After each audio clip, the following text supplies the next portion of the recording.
Hi, it's Dr. Parikh, and these are, I've kind of called them extra lectures for the moment, which is not terribly helpful.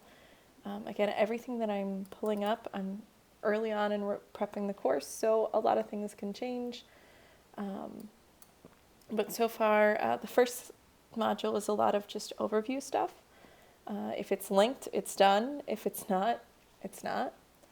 So some of the titles and ideas might change as I go, and I'll add in. I'll have to look and see how long that one was. Originally, I thought that I would do kind of chapter talk-throughs, which is something I had meant to do the last time I taught this, and I literally only did the first one. I just did lectures instead, or not really lectures, just kind of meandering interactive discussions where I would kind of use student questions and interests as a launching point into talking about the class. And that's still a way I really enjoy running classes, but obviously it doesn't work well for a hybrid format. But I'm really happy with the material that I've been putting together. So I think I might keep somewhat of a hybrid format in the future. But just as an FYI, there's a decent chance that I may not keep doing the chapter notes. If you pull up and you look at the chapter notes, there are notes for each chapter, often very detailed notes, especially the ones that I've done most recently are very detailed. Chapter 2 is extremely detailed, and then some of the older ones are a bit more brief, a little less detail, but it's still enough that you can kind of see, in some ways you can see easier in the short ones, what I think are the main points. And this text, it's not a heavy textbook. It's really written to be very readable. So I may end up just doing these, what I called extra lectures. I'm trying to do the mini lectures format where they're fairly short and focused on a particular idea.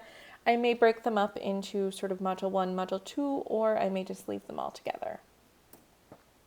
So just try to stay flexible as you see what actually comes out of all this.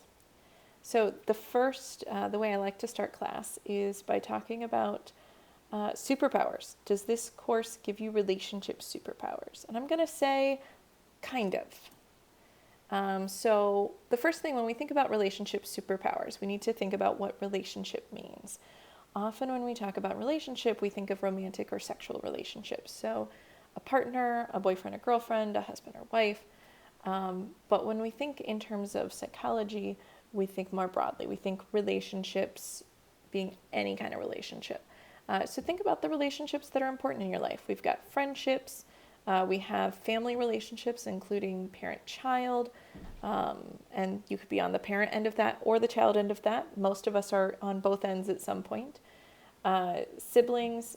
We have in-laws, so your partner's family members, other family, so cousins, aunts, uncles, grandparents, and then we also have informal kinship networks, so people who are not related to you in a legal or biological way, but are still really important to you.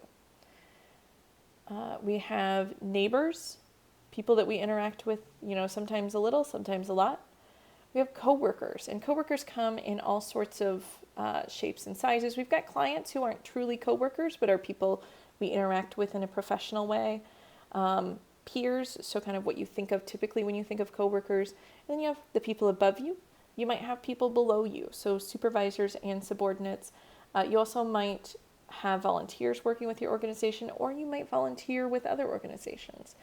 I didn't mention here, but you could also have professional organizations that you work with. I work with the New Jersey Psych Association and with the Essex Union County Association of Psychologists, which is kind of the local branch of NJPA.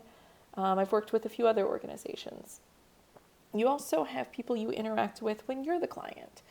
Those might be business relationships, but it also might be things like when you need to make a return at a store, or you're ordering food, you're getting repairs on something, you're having construction done. There's a lot of back and forth that goes with any kind of construction process.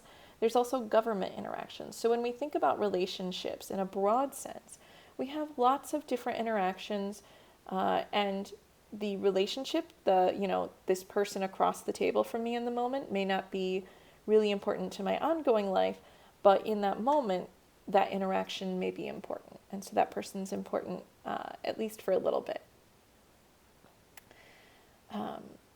So what kinds of things can this class help you do?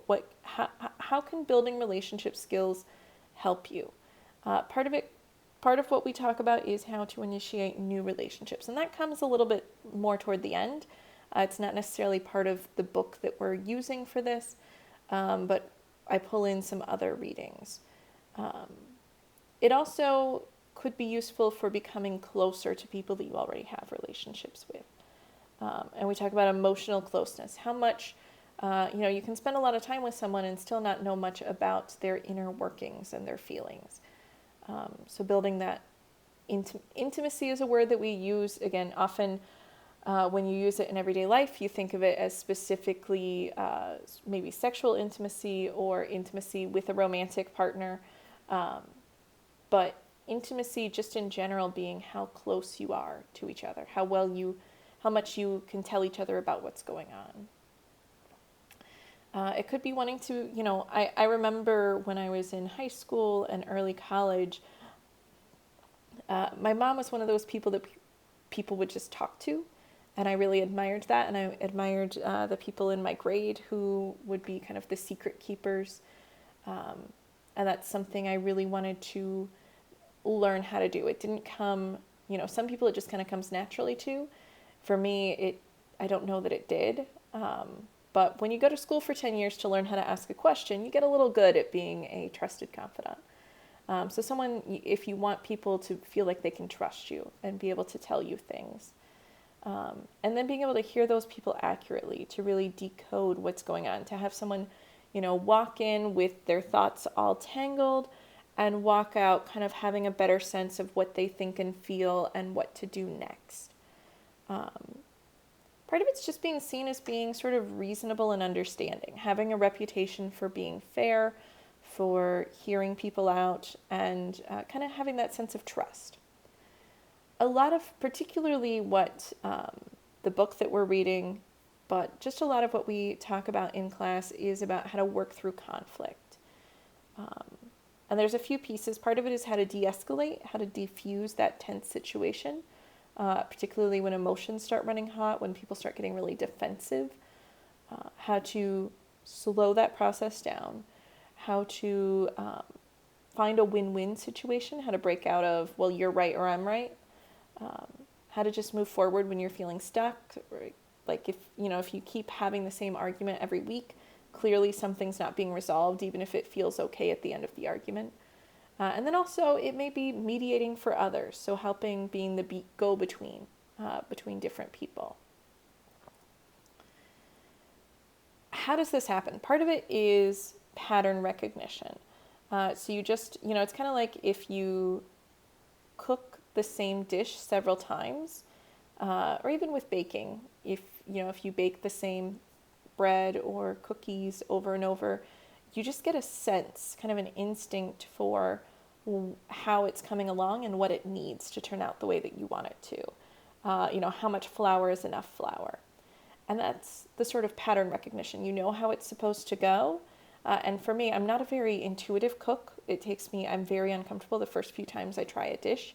But once I get comfortable with things, I know the timing. I know, okay, there's, I did this thing here, now I need to go do that over there. And I think that's sort of what you get as you get more insight into relationship. You could think of it like a map. It's not that you know everything, but at least you have a map of where things are supposed to be. You can kind of, diagnosis I have in there. I don't really mean diagnosis like you're going to diagnose them like a counselor. Don't do that.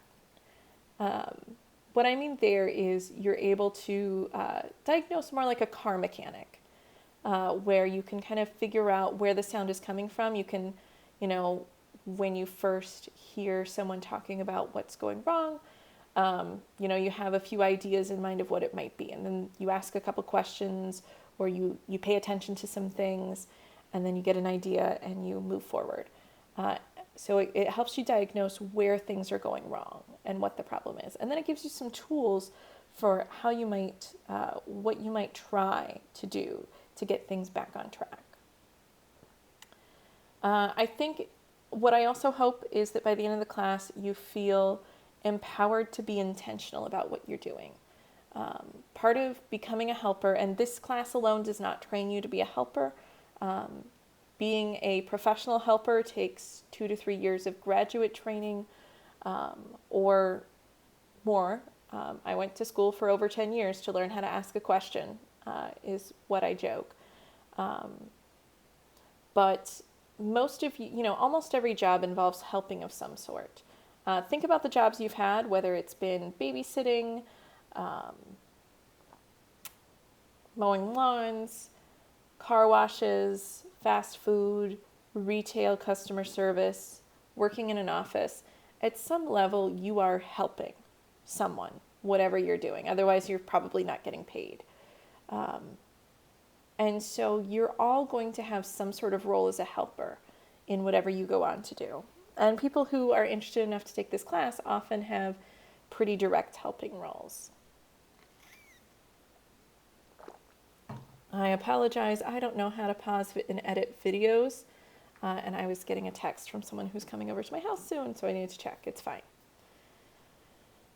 So part of what you learn to do is the skills that we talk about. They are skills. They take effort. And in some ways, it can feel less genuine to the people you're interacting with, especially if it's a very casual, like if it's your sibling or a friend that you've had for a long time, or your romantic partner, or someone you would like to become your romantic partner. It can feel inauthentic and uncomfortable. So part of it is you learn how to turn it on and off. I talk several times about my kind of helper spidey sense. I get this little tingle of, okay, something's going on here. Maybe I need to use these skills. But it doesn't mean that you're on 24/7. That would be very draining, and it would be tough to function in that way. And sometimes you just get to, tell your sister that she's wrong because she's your sister and that's your right. As I mentioned, it can sometimes come across as fake, or it can feel fake for you. And it's a difficult line to walk. Part of it is, I don't know that I've heard it called this before, but I like the idea of intentional authenticity. So you are being yourself, but you're being very intentional about what parts of yourself you're bringing to this. And you can use your powers for good or for evil. You can use your powers to try to trick someone into buying expensive things. You can also use your powers to help someone feel heard, help someone clarify what they're thinking, and maybe connect someone to help, especially for someone who's really in crisis. Having that initial listening and support can help you be able to refer them to other services that'll be helpful over time.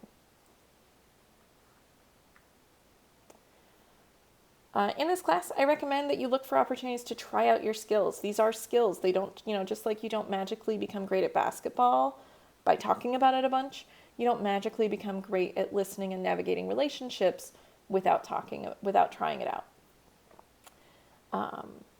When you do try out skills, remember your limits. You're not being a therapist. You are not jumping in the deep end.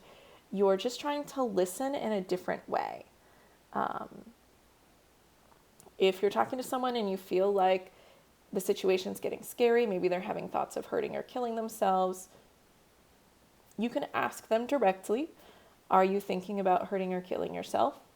And I usually start that off with, it sounds like things are really difficult. And sometimes when people feel that way, they have thoughts of hurting or killing themselves. Is that something that's happening here? So you can ask the question directly, and if they say yes, you can say, okay, let's look for resources. And there's lots of hotlines and opportunities available. So you are not a crisis worker. You are not set up to handle whatever may come.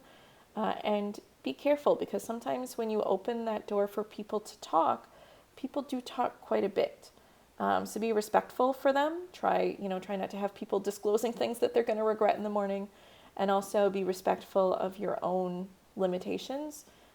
For one, we're all busy, and so it's difficult to sit and listen to someone for 6 hours if they're having a lot of difficulty and they see you as a supportive listener, but also you don't want to get in over your head. I recommend starting small and picking specific things to practice with. So it might be trying not to ask as many questions. So you might say, okay, can I talk to this person for 5 minutes and keep the conversation about them without asking questions? And it's up to you. You could tell them, like, hey, I'm learning about these things. Can we try it out? And you could say, like, let's both try not to ask any questions. Or you could just say, do you mind if I try this out? You could also just kind of do it secretly. Again, use your powers for good, not for evil. So start small, do specific things. When I was first learning these skills in sort of late undergrad, early grad school, I found it really helpful to practice over chat and text because I could choose my words a little more carefully and I didn't have to worry about what my face was doing. An online streamer that I like always talks about, like, what do I do with my elbows? To joke about just the nervousness about being on camera. And so I think it can take a little pressure off to do it digitally, or not just digitally, but I think FaceTime is almost harder, but to do it over chat. But there's also a lot that you're missing. So I believe that you are going to gain some superpowers. We'll evaluate at the end whether you did or not. I'll talk a little bit about what I think of as my superpowers along the way. And we'll talk more about how to try out skills along the way. One thing I really, really like about this book, I'll pick it up because it's right here, this book. I like that it has a lot of really specific, brief examples. Last time I taught this class, I used this and another book. They were very similar, and this book was a little more accessible than the other one. And really, this one was more varied. The other one was more clinically focused. It was a lot of client examples, which is cool, but this isn't a clinical course. This is a more general course. I would love to add something that focuses on family relationships, but for now, I'm just doing shorter readings with that. So if you're in a future class watching this, your overall setup might look a little different. But that's my first mini lecture. I'm not good at mini lectures. I'm good at big, long lectures. But I'm going to try to stick to shorter formats. I've got my slides planned, and that stops me. Thanks. Bye.